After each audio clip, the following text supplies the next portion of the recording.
lokal na pamahalaan ng Iriga. Inilunsad naman ho ang PIPAN sa pamumuno ni Mayor Wilfredo Rex Cuba Oliva. Ang detalye ng balita na kay Ruan Obado.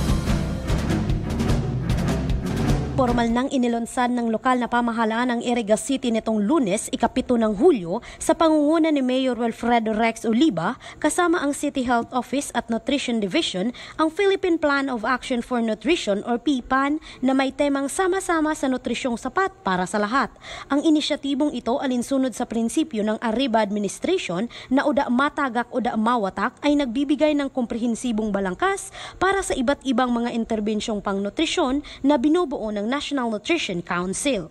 Matatanda ang ika-12 ng Hulyo noong nakaraang taon nang ipinatupad ang nasabing plano alinsunod sa kautusan ng DILG Memorandum Circular 2024-071 na may bisa mula taong 2023 hanggang 2028. Tinututukan ng plano ang mga isyu tulad ng kakulangan sa nutrisyon, sobrang nutrisyon, kakulangan sa micronutrient at hindi sapat na mga kasanayan sa pagpapakain ng sanggol at bata. Patay na rin ang pagharap sa kawalan ng seguridad sa pagkain.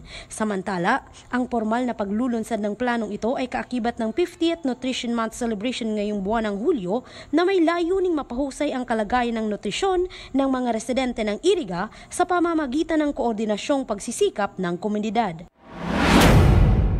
Para sa 96.7 Rinconada News FM, ito si Roan, nagbabalita ng tapat, naglilingkod ng sapat.